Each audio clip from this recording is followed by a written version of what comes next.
It's 10 o'clock. This is Sky News at 10, live from New York. Our top story, in court, fingerprinted and fighting for his political life. Donald Trump pleads not guilty to 34 counts of falsifying business records. A scheme to buy and suppress negative information to help Mr. Trump's chance of winning the election. Up in the air, no words from Mr. Trump yet, but he now heads home to have his say. From the courthouse to the clubhouse. From the courthouse to the clubhouse in his home state of Florida, the former president continues to divide Americans. I love it. I want to see him handcuffed. I want to see him in an orange suit. It is embarrassing for America to do that kind of stuff to our president. Also tonight, a new era begins. Welcome to the alliance. A major setback for Vladimir Putin as Finland, which shares an 832-mile border with Russia, becomes the 31st member of NATO. A mother and her partner, who she called a monster, have been found guilty over the death of 2-year-old Lola James. Say no to the flotel. Conservative MPs and local residents on the south coast try to sink a proposal for new offshore accommodation for migrants. And we will take a first look at tomorrow's front pages in our press preview from 10:30.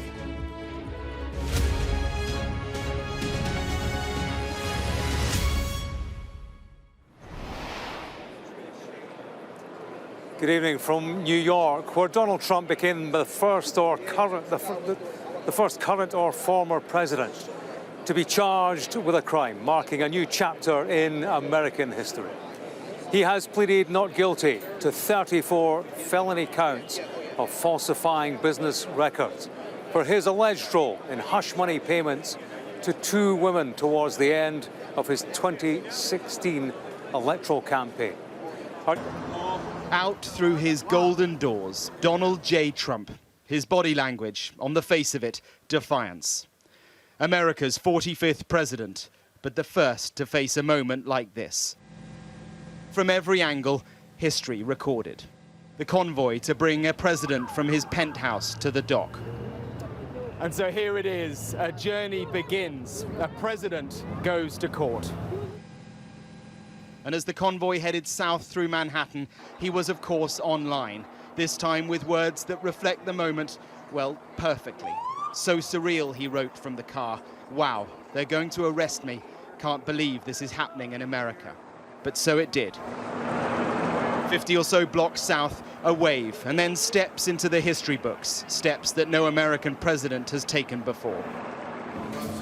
Away from the cameras, he was fingerprinted but not handcuffed. And no mugshot, and then into the courtroom. President Trump, will you come speak to us, President Trump? Inside, video banned, but the images tell the story. Flanked by his defense team, Donald Trump listened to the charges against him. 34 counts, 16 pages, and 3 different instances where he is accused of paying money to keep people quiet. Not guilty, he pleaded. Outside, the world absorbed the charges, unsealed for the first time. Among them, cash for a Trump Tower doorman relating to a child born out of wedlock. Cash for a woman who claimed she'd had sex with the president. And that money for Stormy Daniels, the porn star, paid off just days before he won the election in 2016. The president departed with no words. They were left for his lawyers, a team who now know the details of the case they say they will fight. Today's unsealing of this indictment shows that the rule of law died in this country. Because while everyone is not above the law, no one's below it either. And if this man's name was not Donald J. Trump, there is no scenario we'd all be here today. Please understand that based on these charges. Back up, back up, back up! Over the road in the park, all the president's supporters, led by Congresswoman Marjorie Taylor Greene. Every single American should be concerned. And drowned out by the other side. A snapshot of the division that comes with every twist in the Trump story. Oh, I think it's egregious. I think it's illegal. I think it's unprecedented. They say what he did was illegal. I don't believe it. You support him all the way? I support him all the way. Yeah, you're right. That's the problem, brother. You're crazy. What do you make of what's happening here? I think it's the greatest thing that happened. He deserves it.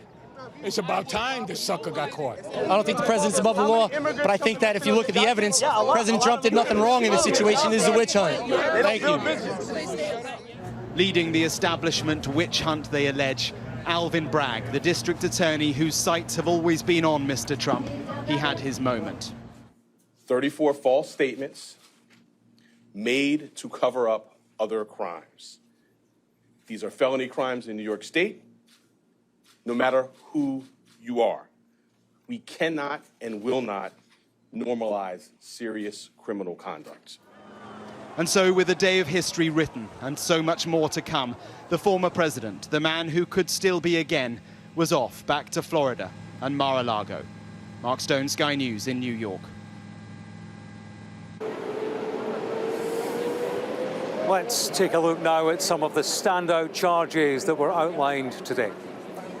12 days before the presidential general election, the indictment alleges that a lawyer for Donald Trump covertly paid $130,000 to an adult film actress.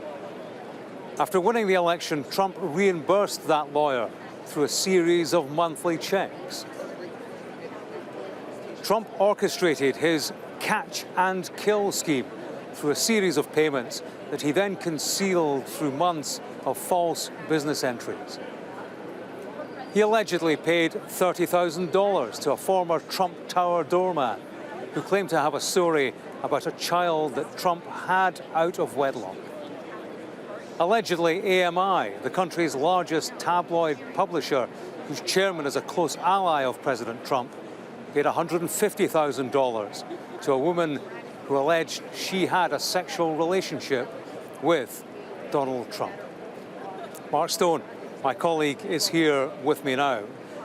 Mark, history, when it's happening before your eyes, never feels quite like history. How did today feel to you? So true, so true. What a day, what a spectacle, what a series of moments. From the moment we saw Donald Trump emerge from Trump Tower, the cameras, the US networks following him every step of the way down here to the bottom end of Manhattan, and then walking in to this austere courthouse, such a long way from the White House, such a long way from the penthouse in Trump Tower. I was struck by his demeanor.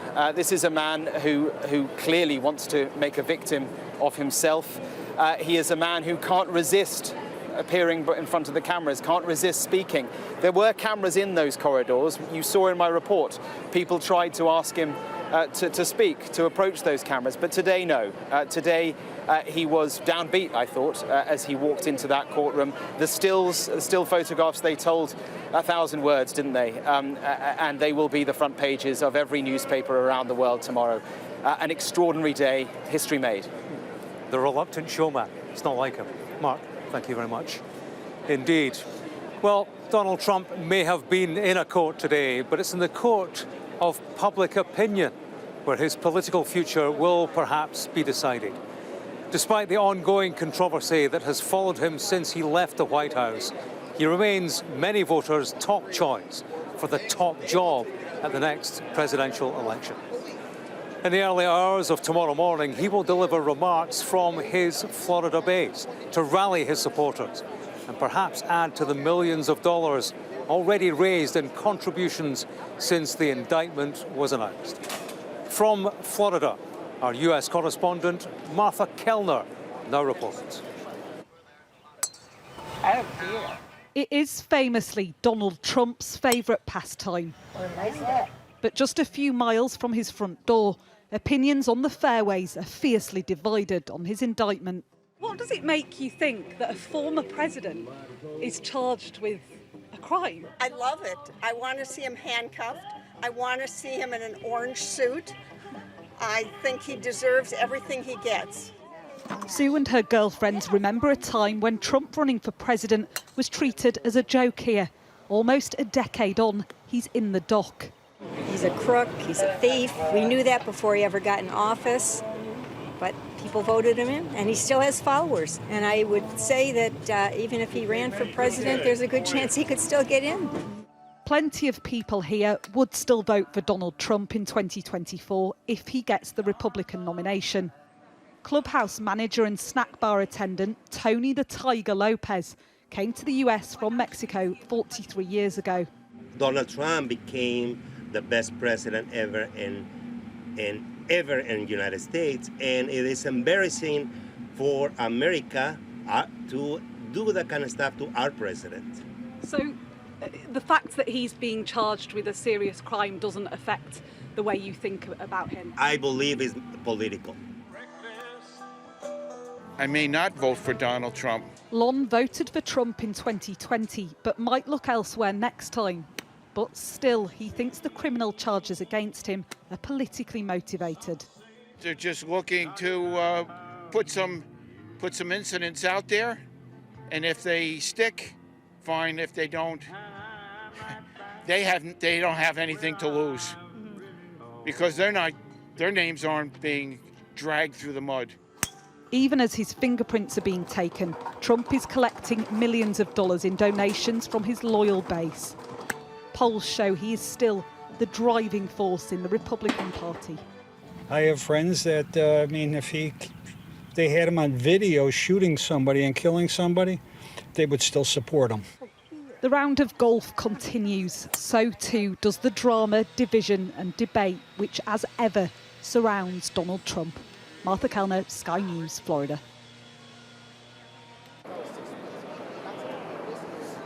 So what happens next? We'll hear from Donald Trump himself very soon at around 1:15 a.m. UK time, when he returns to his Mar-a-Lago home in Florida to address supporters who've gathered there.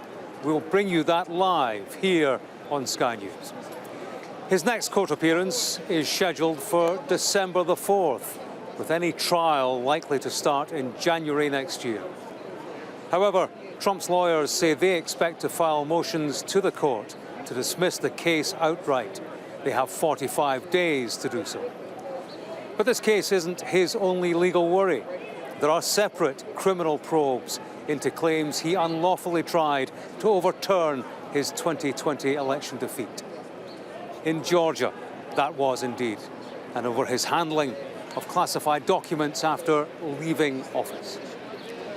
And of course, he could also face action over his alleged role in inciting the attack by his supporters on the Capitol building in Washington on January the 6th, 2021. We'll be looking ahead to Donald Trump's speech in Florida in the early hours of the morning later in the programme. But now back to Kamali for the rest of today's news. James, thank you. Now, when Vladimir Putin invaded Ukraine, one of his strategic goals was to prevent what he saw as the encroachment of NATO into his sphere of influence. Today, just over a year on, Finland became the alliance's 31st member. The Kremlin has vowed to respond to the expansion. Now, tomorrow, Ukraine's President Volodymyr Zelensky will visit key NATO member Poland, from where our Europe correspondent Siobhan Robbins reports. This is exactly what President Putin didn't want to see. A new flag raised at NATO HQ. Avoiding the expansion of this military alliance was one of the reasons Russia gave for invading Ukraine. Ironically, that act of aggression is what triggered Finland to join. President Putin wanted to slam NATO's door shut. Today, we show the world that he failed. That aggression and intimidation do not work. After decades of being neutral, Finns now firmly back NATO.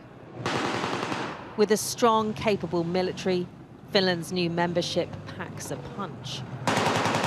A point not lost on the Kremlin, whose defense minister warned it will take countermeasures.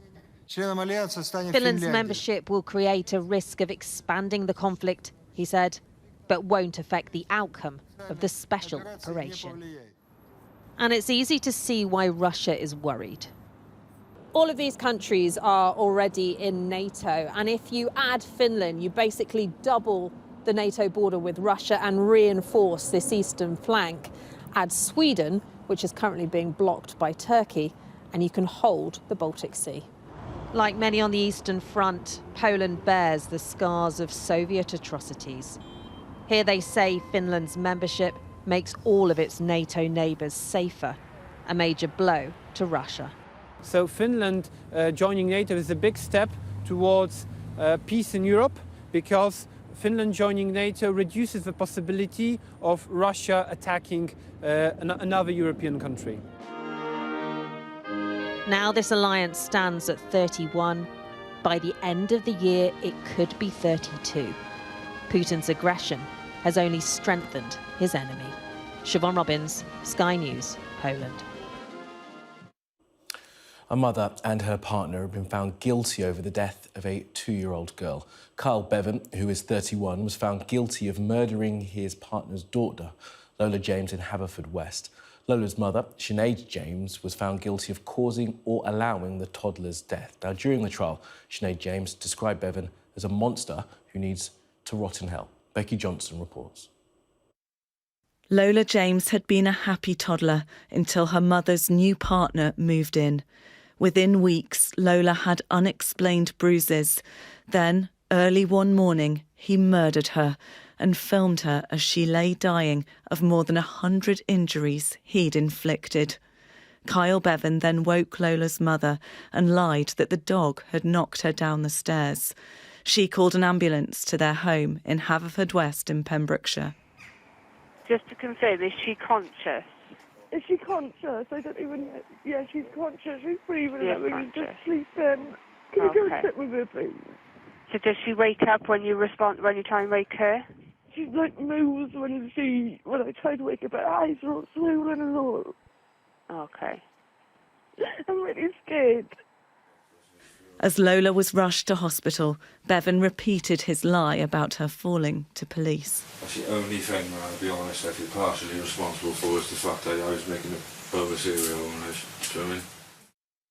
Bevan had moved into the squalid home in February 2020. The same month, social services had visited and raised concerns about the condition of the house, but the authorities didn't return as the country went into COVID lockdown. A stained child's onesie was found by police when they searched the filthy home. Lola's mother, Sinead James, was convicted of causing or allowing Lola's death. Bevan was found guilty of murder. This is a horrendous, heinous crime. It was a sustained, violent, abusive assault of a defenceless 2-year-old child. Lola's father, on the right, had a statement read on his behalf. The pain and grief I feel every time I close my eyes and see your perfect little face is unbearable. The pain I feel thinking of all the smiles you gave to me and all the smiles I won't get a chance to give back to you hurts so much. Even to say your name shatters my heart to know you can't hear my voice anymore. Like Arthur Labinjo Hughes and Star Hobson, Lola was abused and murdered while the country was in lockdown. The children's charity, the NSPCC, has said a review must establish if more could have been done by the authorities to prevent her death. Becky Johnson, Sky News. Now, a giant barge that was once used by the Dutch government to house asylum seekers could reportedly be leased by the Home Office. Its intended location is Dorset, and the local Tory MP called the proposal utterly out of the question. It comes after similar dissent over plans to keep migrants at military bases in Essex and Lincolnshire. Ashna Hurinag reports. Bibby Stockholm offers a completely unique approach to accommodating your workforce. This promotional video shows off what the government hopes will be its answer to the migration issue. Over 200 bedrooms with en-suites, a bar and a gym, all on a barge that could be moored here on Portland, home of the Jurassic Coast. So that would suffer, I think. And home too to Sally and her locals, who are wary of the idea. Portland's always been so laid back. I think they've chosen it as an easy option. But I think you'll find you're going to have a big uproar against this. 2 doctors' surgeries here. Those of us who live here now can't get an appointment for over 2 weeks. Mickey and Wayne agree that local services are stretched. They've lived here all their lives and say there's not enough to go around. We just don't want it here, really, a lot of the locals. All humans aren't being treated equally. The locals, wherever these people are going, are being completely forgotten about. The homeless are being forgotten about. It's not the first time that Portland Harbour has housed static floating accommodation. Up until 2005, the prison HMP Weir was docked here. Now, there's a very real possibility that this island could become home to hundreds of asylum seekers. Which the local MP says could discourage tourism to an area that depends on it. He says specially built facilities in urban areas could be the answer. Land-based reception centres are going to have to be built, whether we like it or not. Yes, it's going to cost money, but I suspect in the longer term it'll cost less than what we're doing now, which is hotels, ships, barges, etc., etc. He is considering legal action, like those opposing Lincolnshire military base RAF Scampton being turned into temporary accommodation. But the government says these are realistic solutions. Well, there's a cost of about £6 million a day that we are spending on accommodation for people in this country who are going through that process. And the Immigration Minister, Robert Jenrick, set out last week about how we're looking for quite a lot of former military bases or other similar sites, but is also actively considering what can be done with some of these floating vessels. Charities supporting those seeking asylum say both barges and military bases are inadequate to those seeking sanctuary. But soon, a place that has previously been the pride of Britain may need to play a part in a different challenge for the nation. Ashna Harinag, Sky News, in Dorset. Now, the social media app TikTok has been fined £12.7 million for failing to protect the privacy of children. An investigation by the UK's data watchdog found that the app breached data protection laws and didn't do enough to prevent young children from using the platform. A Russian anti-war activist accused of a bomb attack which killed a pro-war blogger has been formally charged. Daria Trepova appeared in a court in Moscow today and has been remanded in custody until the 2nd of June. The 26-year-old is facing terrorism charges over an explosion at a cafe in St. Petersburg at the weekend. And Buckingham Palace has released an image of how invitations to the King's coronation will look, and it includes the title Queen Camilla, the first time that's been used in an official capacity. A new photograph of the King and Queen has also been released. Now, it's not unusual to hear politicians pledging to clean up politics, but pressure has been growing on the government in recent weeks for their failure to clean up the nation's rivers and seas. Today, the Environment Secretary announced a plan which contained proposals to ban most kinds of wet wipes. But is she just recycling previous announcements? Here's our science correspondent, Thomas Moore. One tiny stretch of the River Thames in West London and thousands of wet wipes. Released by overflowing sewers and now scattered along the shore, the government has announced plans for a new consultation on banning wipes containing plastic. You don't want that anywhere near you. But clean-up volunteers are weary. It's the third consultation in 3 years, and the wipes keep piling up. We are disappointed with the timescales and how long it's taking. We realise it's a step in the right direction, and we will urge the government to swiftly take action to ban plastic and wet wipes for the sake of people and wildlife. The government says its new water plan will clean up rivers. There'll be infrastructure upgrades to stop 10,000 sewage discharges, though there were more than 300,000 last year. And there'll be help for farmers to stop farmyard slurry running off their land. We've got a comprehensive plan for water that's designed to tackle pollution at source, also how it's treated, and to increase the penalties on people who do the polluting. Those penalties could be unlimited, but will they be enough? 1 in 10 rivers now fails ecological standards just from sewage overflows. Rivers have effectively been used as open sewers for decades, taking everything from industrial effluent to human waste out to sea. Flush and forget. But campaigners say the government's new plans for cleaning them up are too little and too late. Is it comprehensive? It's comprehensive in the list of headlines that it's got within it, but has it actually got the detail? Has it got the join up? Will there be the follow through and the delivery to make this happen on an issue that is absolutely urgent, and we need to see movement on this, dedicated delivery and action on this far, far faster than we've seen to date from DEFRA. Increasingly dry summers add to the problems, with too much water diverted for irrigating crops and topping up reservoirs. According to environmental groups, not a single river in England is in good health, and they fear government plans fall well short of solving the crisis. Thomas Moore, Sky News. Now, passengers travelling through London City Airport will no longer have to limit their liquids to 100 millilitres following the introduction of new scanners. The limit for carrying liquid in hand luggage was introduced in 2006 after security services foiled a liquid bomb plot here in the UK. Emma Birchley has more. Catch a plane over the past 17 years, and this has been the norm. Stuffing mini bottles of decanted toiletries, each of 100 millilitres max, into a single plastic bag. But at London City Airport, not anymore, thanks to the installation of new, sophisticated, high-resolution scanners. They've been a significant investment for us, but we really believe in the new technology. It's cutting-edge technology. So we've gone from a 2D image on the old security scanners, and now we've got a 3D image now, such that it gives our security officers so much more information than they had previously. The new machines can't be shown for security reasons, but they use the same technology as CT scanners in hospitals. Now all you have to do is get your tray and put your bag straight in, even if it's got liquids, laptop, makeup in it. And by simplifying the process, it's thought as many as a third more passengers could get through security every single hour. The security measures came in 2006 after thwarted terror attacks in which suicide bombers planned to mix chemicals hidden in drinks bottles to down transatlantic flights.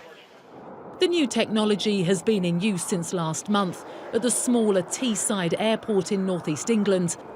And other UK locations are trialling the scanners, ready for the deadline to have them installed by June of next year. It's already making life easier for passengers at City Airport. I didn't expect it. I said this was probably the easiest airport experience I've had in a while. It's a connection flight, and we had all the water and all the baby food in the bags, so that was really convenient. We were surprised. The only problem is overseas airports with the same security arrangements are currently few and far between. The advice is to check first, or risk having a favourite family-sized sun cream or bottle of booze confiscated by security on the way home. Emma Birchley, Sky News, East London. Hello again from New York, where Donald Trump saw part one of his day, a day that will culminate in a few hours' time when he gives remarks reacting to today's events at his Mar-a-Lago resort in Florida. Our US correspondent Martha Kellner joins us now from Florida. Martha. Yeah, James, Donald Trump currently still aboard Trump Force One in the skies at the moment over North Carolina. In around an hour's time, he'll land at Palm Beach International Airport. He'll be greeted there once again by his motorcade and driven the 10-minute journey to his luxury Mar-a-Lago estate, which is where I am.